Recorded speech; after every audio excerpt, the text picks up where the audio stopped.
आप सभी को जय हिंद, जोहार, स्वागत है। यदि आप एसएसटी में आप भारतीय राष्ट्रीय आंदोलन का नाम सुने होंगे, उससे कोई भी एग्जाम दीजिए, जेटेट परीक्षा हो या भारत वर्ग के एसएससी, रेलवे, यूपीएससी, जेपीएससी, कोई भी एग्जाम, झारखंड पुलिस दरोगा का, कक्षपाल का, तो प्यार से वहां सवाल इससे आने की प्रबल संभावना होती है। इस टॉपिक को दिमाग में हॉट ट्रिक मेथड से डाल देंगे। इस वीडियो को अंतिम तक रहिएगा, पूरा निचोड़ है और इसको आप देख लेते तो इससे बाहर एक भी सवाल नहीं छपेंगे। अब विरासत से तय नहीं होंगे सियासत के फैसले, अब उड़ान तय करे कि आसमान किसका होगा, आपका होगा। जो चीज चाह रहे हैं उससे वक्त दीजिए, समय दीजिए, वक्त वही ला कर देंगे जो चीज चाहते हैं। ना संघर्ष ना तकलीफ, खाक मजा है जीने में। बड़े बड़े तूफान थम जाते हैं जब आग लगी उस सीने में। आग लगा दो पानी में, जवानी उसे कहते हैं, छिल लो सिलेक्शन, कहानी उसे कहते हैं। आप जीतने के लिए बने हैं। पैसे तो इस वीडियो को अंतिम तक रहिएगा। और आप चाहते हैं मेरा कि वीडियो पहले पहुंचे, चैनल को लाइक और सब्सक्राइब कर लीजिएगा। हॉट ट्रिक मेथड और डायरेक्ट आपको पूरा चैप्टर निचोड़ और क्लास में सब याद करवा देंगे। रटने की कोई जरूरी नहीं है। सवाल आपके बीच में यहाँ पर सत्य, देखिए सवाल क्या कहता है। सवाल यहाँ पे है, क्या बोलता है, ध्यान दीजिएगा। बोला कि भारतीय राष्ट्रीय कांग्रेस आईएनसी, भारतीय राष्ट्रीय कांग्रेस की स्थापना कब हुई। प्यारे साथी, इसकी स्थापना कब हुई तो ध्यान रखिएगा, इसकी स्थापना जो है 28 दिसंबर 1885 ईस्वी को हुआ। अब इसके संस्थापक कौन है, ये बहुत सारे सवाल बनेंगे। इसके संस्थापक कौन है तो आपको याद रखें, एओ ह्यूम यानी कि एलन एक्टियन ह्यूम साहब संस्थापक थे, याद रखिएगा। और ब्रिटिश सेवानिवृत्त अधिकारी थे। अब ये चाहते थे, इसका स्थापना के प्रति कारण था, चाहते थे कि बड़ा कोई क्रांति ना हो। बात लोगों को पहले ही पता चल पाए कांग्रेस को कि अंग्रेज के खिलाफ 1857 क्रांति के बाद कोई ऐसा आंदोलन बड़ा ना हो, उस क्रांति को पहले ही कांग्रेस के बहाने पता चल जाए अंग्रेजों को, इसलिए शुरुआत में तय किया गया था। लेकिन इसका जो है राष्ट्रवाद की भावना जागृत कर दिया ये संस्था। और पूछा कि स्थापना कहां हुआ, कहां पर स्थापना हुआ तो याद रखिएगा, मुंबई के तेजपाल संस्कृत विद्यालय में। तेजपाल, मुंबई के तेजपाल गोकुल दास तेजपाल संस्कृत विद्यालय, याद रखिएगा, मुंबई के में हुआ था स्थापना। कहां पे, मुंबई के तेजपाल गोकुल दास संस्कृत महाविद्यालय में, कॉलेज था, वहीं पर स्थापना हुआ था। अब इसका स्थापना में 72 लोग शामिल हुए थे। पूछा जाता है कि इस स्थापना में कितने लोग, 72 लोग शामिल हुए थे। इसको याद रखना है। अब पूछा जाएगा कि इसके अध्यक्ष कौन थे, प्रथम अध्यक्ष कौन थे इसका, जब यहाँ पे स्थापना हुआ तो प्रथम अध्यक्ष बने जिनका नाम था व्योमेश चंद्र बनर्जी जी। कांग्रेस के प्रथम अध्यक्ष कौन बने, व्योमेश चंद्र बनर्जी। अब पूछा है कि स्थापना के समय उस समय गवर्नर जनरल कौन था, पूछ देगा आपसे गवर्नर जनरल कौन हुआ करता था, तो आपका जवाब होगा जिनका नाम है लॉर्ड डफरिन, याद रखिएगा, लॉर्ड डफरिन। ये जो है ये राष्ट्रवाद की भावना विकसित कर दिया। अब एक राष्ट्र स्तर पर एक संस्था जो है इन लोगों को जोड़ने का काम किया। और आने वाला समय में देखिएगा भारत को आजाद कराने में इसका महत्वपूर्ण भूमिका होगा। और कांग्रेस पार्टी आज भी जिंदा है और आप कांग्रेस आप ही जान रहे हैं। वही कांग्रेस जो सबसे पुराना पार्टी है, स्थापना हुआ था 28 दिसंबर 1885 को। प्रथम अध्यक्ष व्योमेश चंद्र बनर्जी और 72 लोग शामिल हुए थे। स्थापना मुंबई तेजपाल गोकुलदास संस्कृत महा कॉलेज में, और इसके संस्थापक थे एओम ह्यूम। तो इसका ऑप्शन कौन हो जाएगा, आपका ऑप्शन ए, 28 दिसंबर 1885 को इसकी स्थापना हुई थी। तो कांग्रेस की स्थापना के प्रमुख उद्देश्य था एओम ह्यूम का कोई बड़ा कोई आंदोलन न हो, कोई षड्यंत्र न हो जाए, बड़ा कोई ऐसा, उसी को एक धारा के रूप में, एक पुल का काम करने के लिए पहले ही लोगों को आइडिया लग जाए। लेकिन बाद में जो है उद्देश्य कुछ था उसका, लेकिन भारतीयों के लिए आगे चलकर एक संस्था ऐसा बना जो राष्ट्र स्तर पर लोगों को जोड़ने का काम किया और भारत को आजाद कराने में एक बड़ी संस्था के रूप में काम किया। तो प्यारे साथियों, तो सवाल हो गया, अगले सवाल की ओर बढ़ जाते हैं। सवाल यहाँ पे है प्यारे साथियों, बोला जाता है, यहाँ पे सवाल है बोलेगा कि भारतीय राष्ट्रीय कांग्रेस की संस्थापक या पिता किससे कहते हैं। तो अब ये बताएं हम कि संस्थापक किसको बोलते हैं, संस्थापक के पिता तो एओ ह्यूम साहब को किसको बोलते हैं, तो इसी को बोलते हैं व्योमेश चंद्र बनर्जी प्रथम अध्यक्ष, कांग्रेस का प्रथम अध्यक्ष कौन बने? तो आपका जवाब होगा कि गुरुजी विवेक चंद्र जी।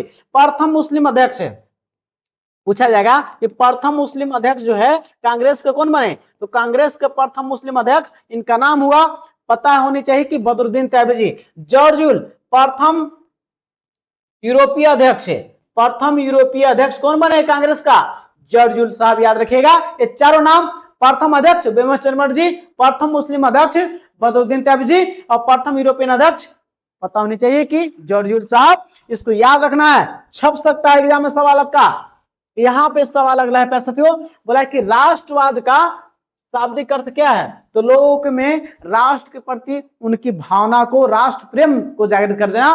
तो आपको यहाँ के राष्ट्र के प्रति एकता की भावना को जगाना, राष्ट्र के प्रति एकता का भावना, अपना सामाजिक रूप से एक दूसरे में धर्म के आधार पर बांटना नहीं, लोगों को देश के प्रति राष्ट्र की भावना, प्रेम की भावना विकसित करना। याद रखिएगा, याद रखिएगा। और यहाँ पे है तीसरा नंबर का आंसर हो गया। 4 नंबर सवाल देखते हैं।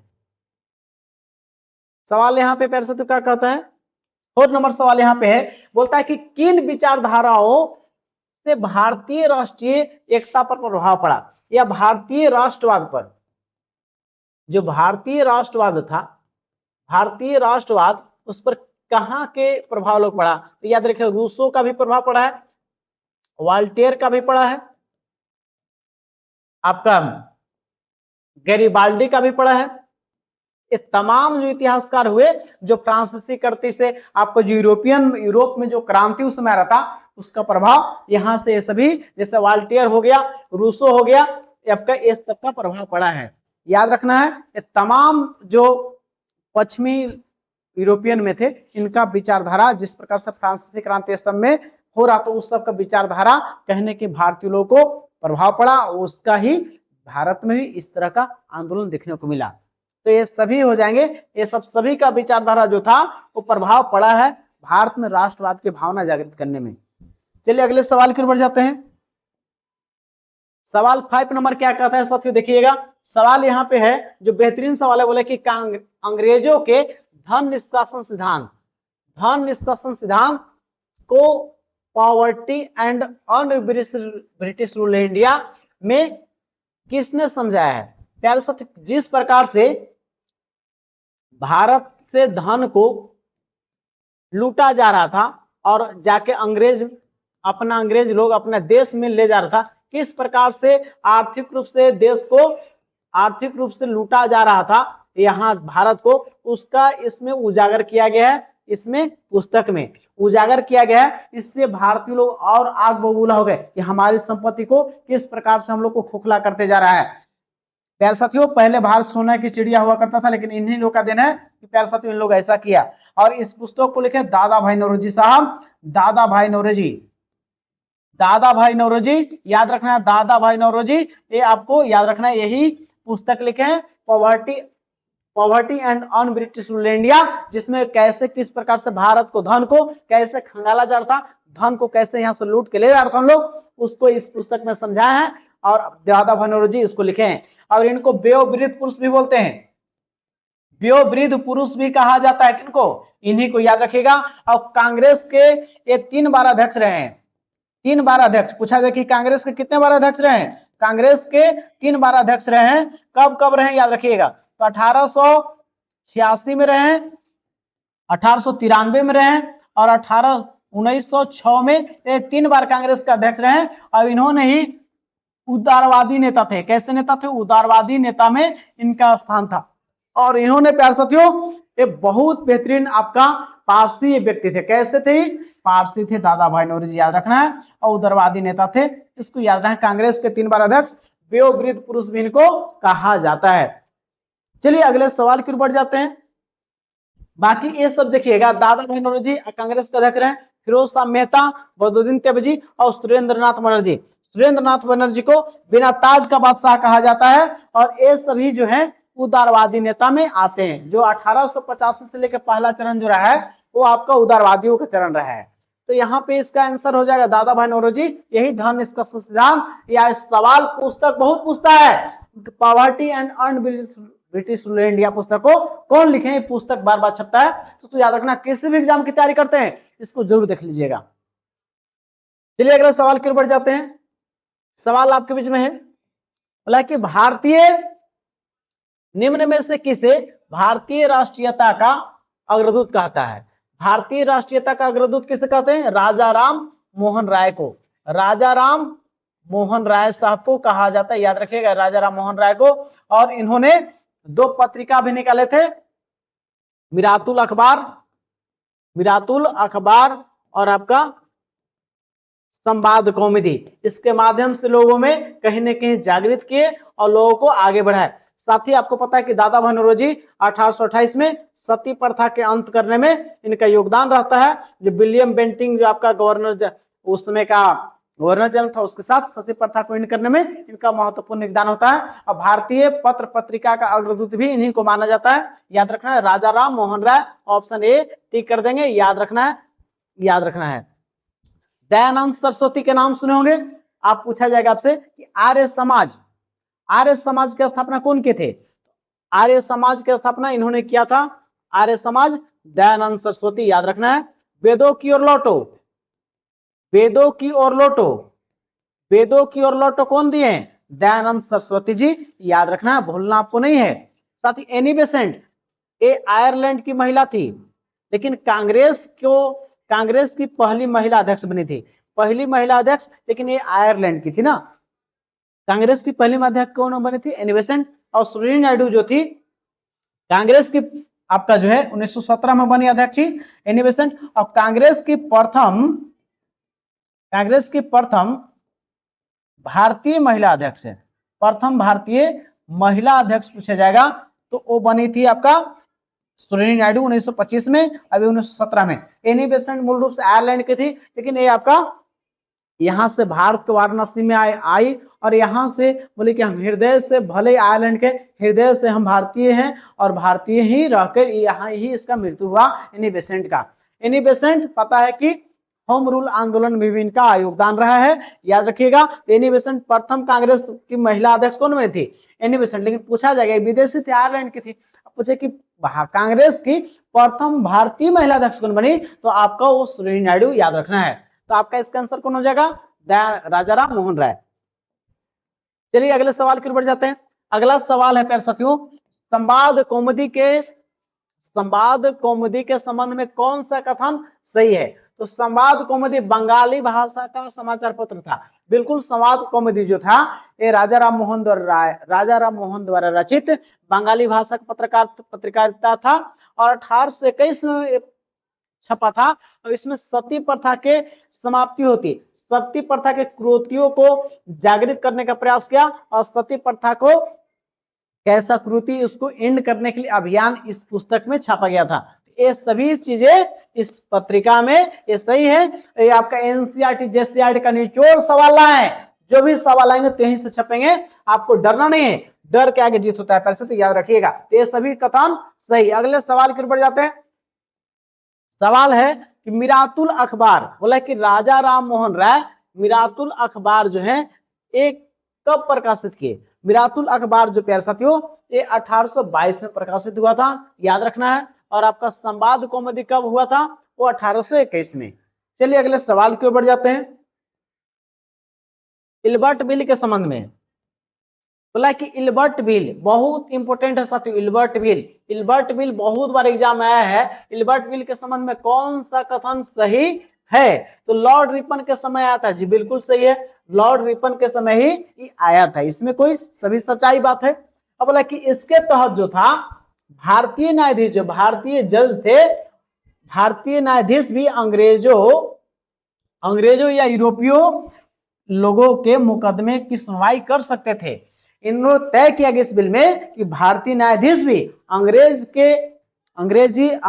हो या यूरोपीय हो, उन सब के लोगों के मुकदमे की सुनवाई कर सकते हैं। और पहले क्या था, वहां के जो है भारतीय न्यायाधीश उन पर सुनवाई नहीं कर सकते, यूरोपीय या अंग्रेज का ही न्यायाधीश उनका सुनवाई कर सकते थे। लेकिन इसमें अधिकार दिया गया कि भारतीय न्यायाधीश उसको सुनवाई कर सकते हैं। लेकिन इसको पूरा जोरदार विरोध हुआ और इसको इसको वापस कर लिया गया, यानी ये सभी सही है। अब इसके बाद भारतीय लोग भी आग बबूला हो गए, पता चल गया कि इन लोग जो है जो भी नियम बनाता है अपने लिए बनाता है। कहीं न कहीं यहाँ पे लोगों के अंदर भावना लगने लगा कि सब जितना अंग्रेज लोग अपने लिए ही ऐसा नियम बनाता है जो उनके लिए लाभदायक हो। जहां पे लगा कि उन पर लगाम कसा जाएगा, उन पर कुछ प्रभाव पड़ेगा, उस विरोध के और इसको वापस ले लिएगा।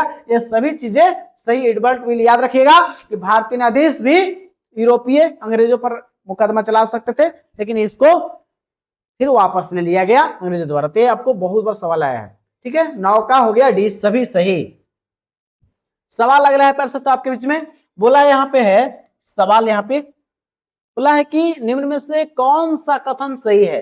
बोले कि 1885 से 1950 का जो है 1905 सॉरी चरण उदारवादियों का चरण था, बिल्कुल सही है। फिर अच्छे 3 चरण में बांटा है, दिखेगा। राष्ट्रीय आंदोलन को 3 भागों में समझ लीजिए थोड़ा सा। राष्ट्रीय आंदोलन जो हम लोग आजाद हुआ है, राष्ट्रीय आंदोलन को 3 भाग से, क्यों 1885 से लेकर 1947 तक 3 भाग में, कैसे कैसे। जो पहला चरण जो 1885 से लेकर 1905 तक है, इसको बोलते उदारवादी चरण। उदारवादी, यहाँ पे जो था मांग प्रार्थना किया जाता था पत्र के माध्यम से, यहाँ से शांतिपूर्वक किया जाता था। इसमें मेन नेता दादा भाई नौरोजी हो गए, सुरेंद्रनाथ बनर्जी हो गए, दिनेश वाचा हो गए, ये तमाम महादेव गोविंद रोनाडे हो गए, ये तमाम चीज थे। दूसरा जो था 1905 से 1919 तक, इसको बोलते हैं उग्रवादी चरण।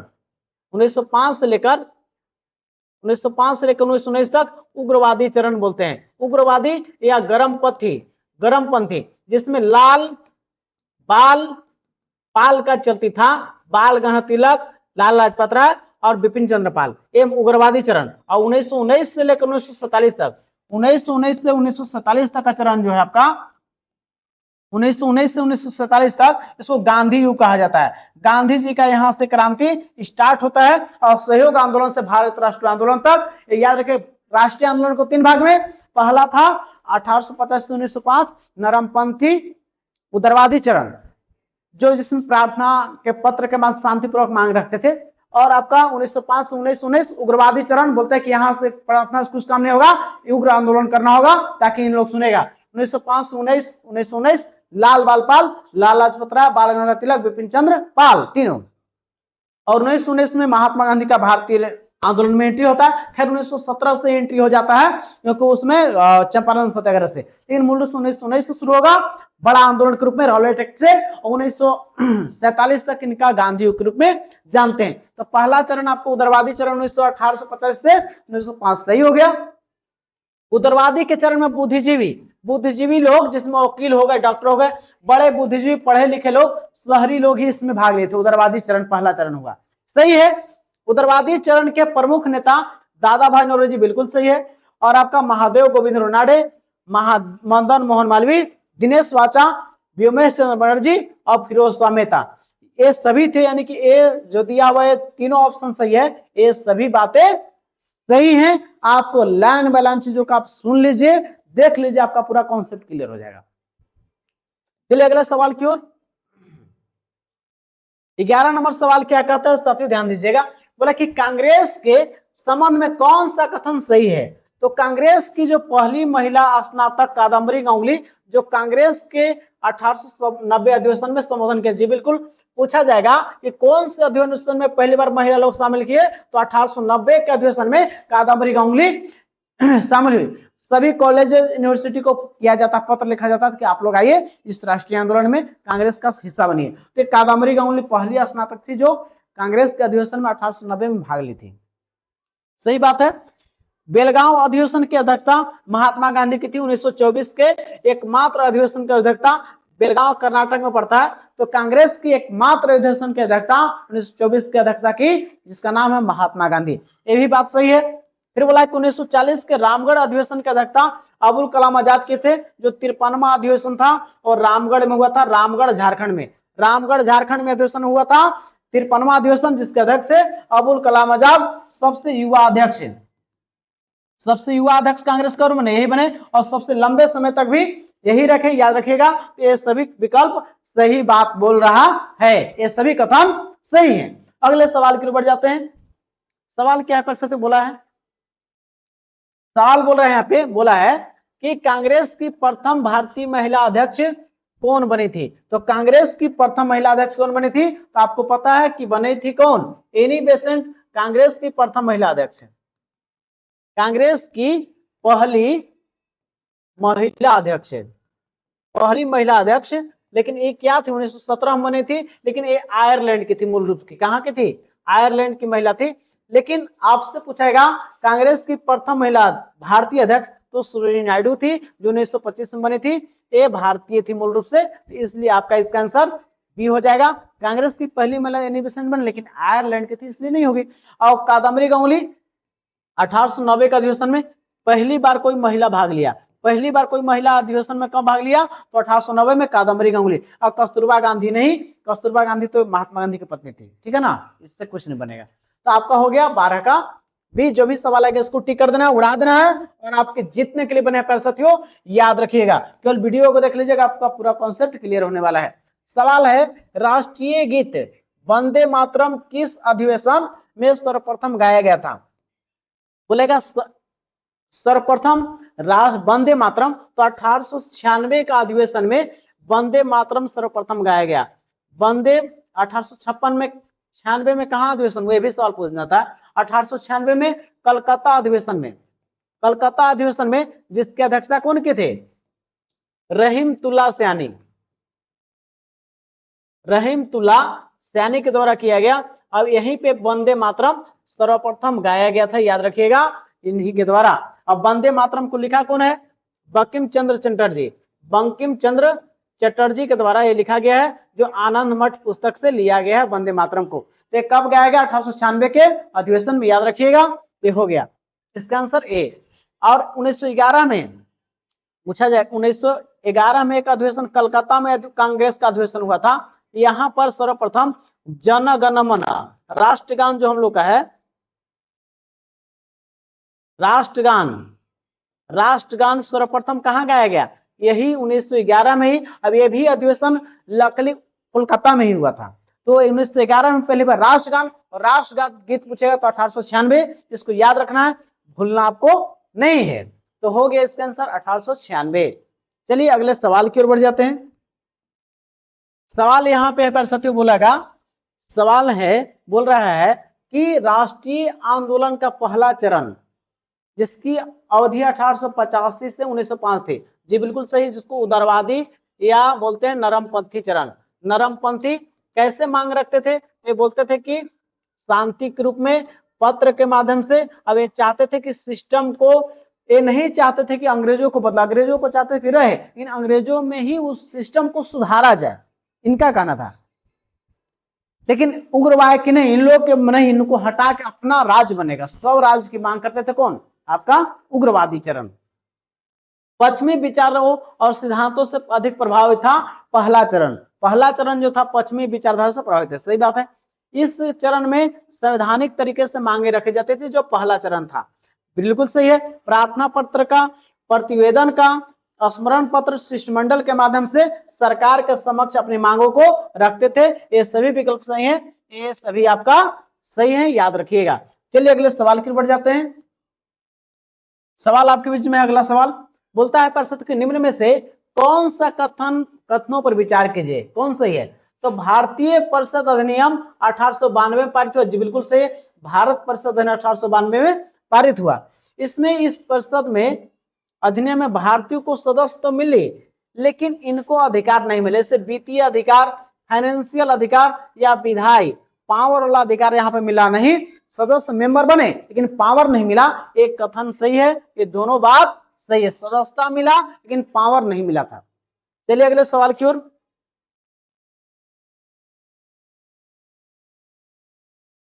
अगला सवाल है साथियों, यहाँ पे सवाल है कि कांग्रेस के किस चरण को उग्रवादी या नरमपंथी, गरमपंथी कहते हैं? उग्रवादी या गरमपंथी? तो ये पहला चरण जो उदारवादी है, 1885 से लेकर 1950 तक कैसा था?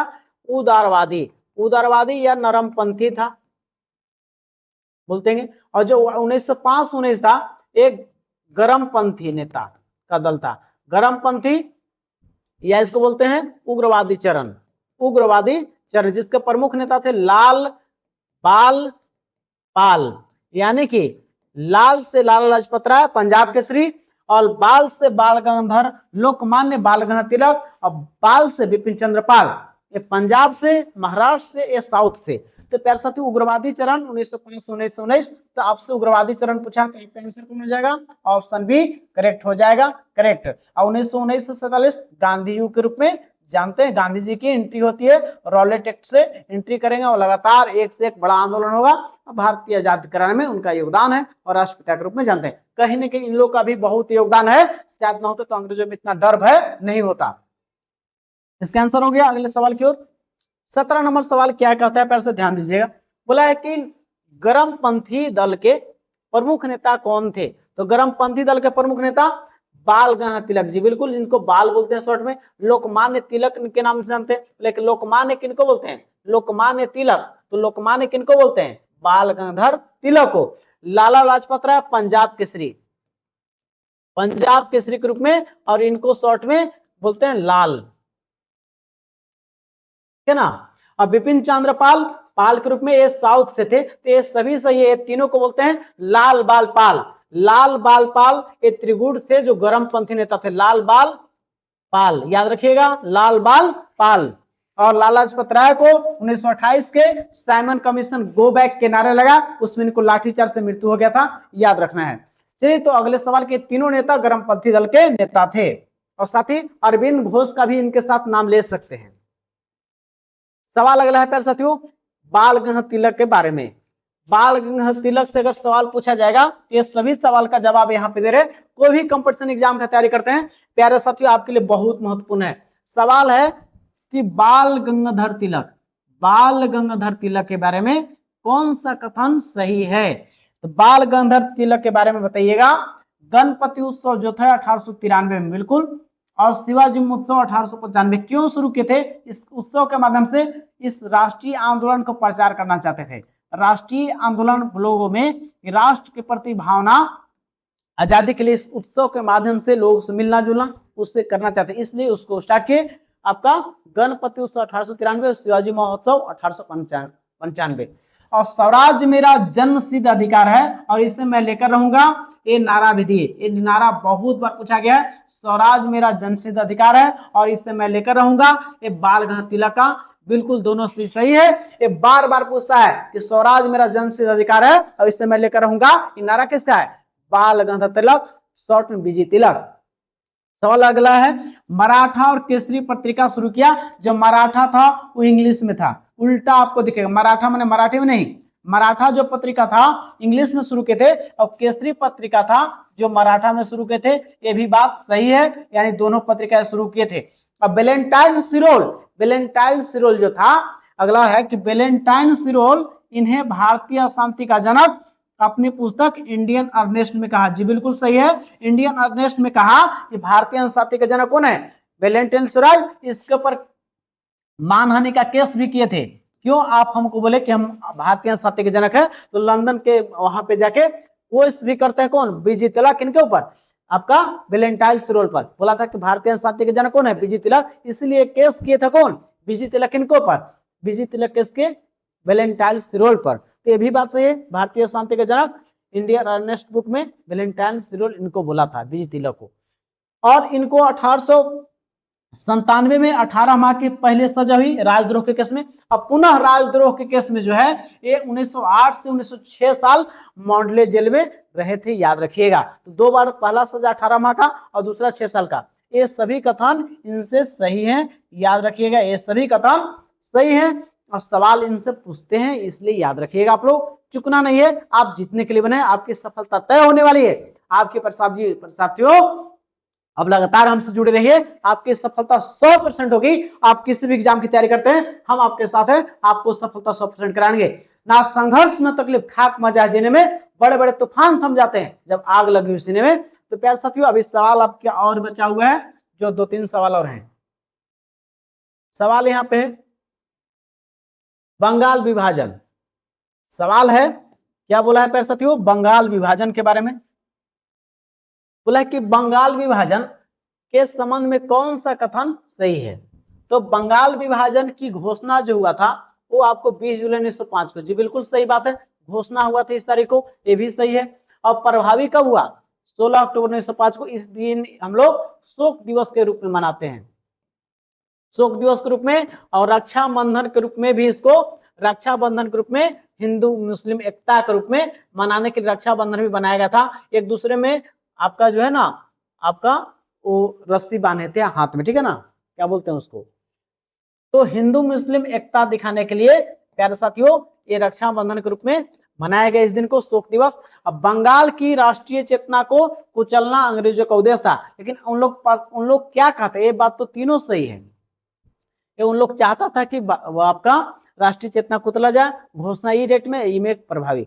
अब उनका वो क्या बोले कि हम लोग प्रशासनिक सुविधा के लिए करें। उनका क्या कहना था कि हम लोग प्रशासनिक सुविधा के लिए क्या कर रहे हैं, विभाजन करें। उनका कथन क्या था कि हम लोग प्रशासनिक सुविधा के लिए विभाजन कर रहे हैं, लेकिन उनका लक्ष्य था कि हिंदू मुस्लिम एकता को तोड़ना, हिंदू मुस्लिम एकता को तोड़ना। क्योंकि उस समय बंगाल जो था वो जहां पे क्रांति वहीं शुरू होती थी। बंगाल जो था राष्ट्रवादियों का केंद्र था, राष्ट्रवादियों का केंद्र था बंगाल, इसलिए चाहता था उसको हम लोग तोड़ दे। अब पूछे कि बंगाल विभाजन का उसमें गवर्नर जनरल कौन था? Lord Curzon. लॉर्ड कर्जन के समय ही बंगाल विभाजन हुआ था, याद रखिएगा। लॉर्ड कर्जन के समय ही बंगाल विभाजन हुआ था, याद रखिएगा, याद रखिएगा। ये सभी कथन सही हैं। यहाँ पे सवाल है कि बंगाल विभाजन की घोषणा करने वाला तत्कालीन, बंगाल विभाजन को घोषणा करने वाला तत्कालीन वायसराय कौन था? तत्कालीन वायसराय जो था लॉर्ड रिपन था? नहीं, लॉर्ड कर्जन था। जी बिल्कुल, आपका लॉर्ड कर्जन था, याद रखना है, लॉर्ड कर्जन था। लॉर्ड डफरिन के समय कांग्रेस की स्थापना, कांग्रेस की स्थापना किसके समय? इसी के समय।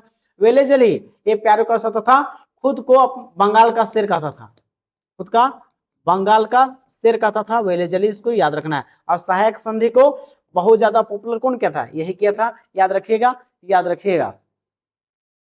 चलिए, तो इसका आपका कर्जन किया था। बंगाल विभाजन रद्द कब हुआ था? तो बंगाल विभाजन रद्द जो था 1911 में फिर कर दिए थे, याद रखिएगा, इसको भी याद रखना है। और बंगाल विभाजन की घोषणा अभी बताए थे 20 जुलाई 1905 को, और प्रभावी 16 अक्टूबर 1905 को। हिंदू मुस्लिम एकता को तोड़ने के लिए, याद रखिएगा, लेकिन उन लोग बोला गया कि हम प्रशासनिक सुविधा से करें, लेकिन ये कोई बात सही नहीं था। तो इसमें कर्जन उसमें घोषणा के थे, गवर्नर जनरल था। चलिए अगले सवाल की ओर। 21 नंबर सवाल क्या कहता है? सवाल कहता है कि ब्रिटिश सरकार, किसके द्वारा? ब्रिटिश सरकार द्वारा बंगाल विभाजन का आधिकारिक कारण क्या बताया? बंगाल विभाजन का अंग्रेज लोग क्या बताया? बोला कि प्रशासनिक सुविधा, हिंदू मुस्लिम एकता तोड़ना, स्वदेशी आंदोलन दबाना। उनका मुख्य उद्देश्य था प्रशासनिक सुविधा। उन लोग कहता था प्रशासनिक सुविधा, लेकिन रियल इसका कारण था हिंदू मुस्लिम एकता को तोड़ना चाहता था। तो आपको 21 का ए हो गया, 21 का ए। सवाल 22 नंबर है। 1905 के बनारस अधिवेशन जो था, कांग्रेस 1905 का अधिवेशन कहां हुआ? कांग्रेस का बनारस में हुआ। जिन्होंने स्वदेशी आंदोलन का समर्थन किया, तो उस अधिवेशन की अध्यक्षता कौन किए थे? गोपाल कृष्ण गोखले। जी बिल्कुल, गोपाल कृष्ण गोखले जो थे इस अधिवेशन की 1905 के अध्यक्षता किए थे। और यहाँ पे स्वदेशी आंदोलन को समर्थन किए। स्वदेशी आंदोलन को क्या किए? समर्थन दिए। कौन दिए? यही याद रखिएगा। और इसी अधिवेशन में तो कर्जन की, लॉर्ड कर्जन की आलोचना की गई। लॉर्ड कर्जन की आलोचना की गई कि उसका लक्ष्य है हिंदू मुस्लिम एकता को तोड़ना। इसलिए गोपाल कृष्ण गोखले स्वदेशी आंदोलन को दे दिए समर्थन 1905 के कांग्रेस अधिवेशन में। ये 22 सवाल थे, और इसमें और भी सवाल हम लाएंगे और पूरा इसका कॉन्सेप्ट क्लियर करा देंगे। और आप चाहते हैं कि आपके एसएसटी का टॉपिक आपका मजबूत हो, बढ़िया से चीजों को समझना चाहते हैं, तो आप चैनल को लाइक और सब्सक्राइब कर लीजिएगा, ताकि कोई भी वीडियो मेरा पहले पहुंचे। और एसएसटी के साथ आप पूरा नोट्स चाहते हैं, जिसमें आपको पूरा नोट्स मिल जाएगा प्यारे साथियों। इसमें नोट्स में नागपुरी खोटा, सीडीपी हो, ईवीएस हो, मैथ हो, एसएसटी वालों को एसएसटी, इसमें हिस्ट्री हो जाएगा, ज्योग्राफी, पॉलिटी, इकोनॉमिक्स और कंप्यूटर समस्त नोट्स मिल जाएंगे। और चाहते हैं जुड़ना तो इस नंबर पे जुड़ सकते हैं। आपकी जीत तय होने वाली है। ना संघर्ष ना तकलीफ, खाक मजा जीने में। बड़े बड़े तूफान थम जाते हैं जब आग लगी हुई सीने में, जब आग लगी हुई सीने में। अब विरासत से तय नहीं होंगे सियासत के फैसले, अब उड़ान तय करे कि आसमान किसका होगा, आपका होने वाला है। क्योंकि जो चीज चाह रहे हैं उससे वक्त दीजिए, समय दीजिए, वक्त वह चिल्ला कर देगी जो चाहते हैं यार साथियों आग लगा दो पानी में, जवानी उसे कहते हैं, और छीन लो सिलेक्शन कहानी उसे कहते हैं। आप जीतने के लिए बने, आपकी सफलता तय होने वाली है। आप लगातार जुड़े रहिए, और आप चाहते कि मेरा वीडियो आपके पास पहले पहुंचे, चैनल को लाइक सब्सक्राइब कर लीजिएगा ताकि मेरा वीडियो पहले पहुंचेगा। जय हिंद साथियों, मिलते हैं वीडियो में, अपना ख्याल रखें।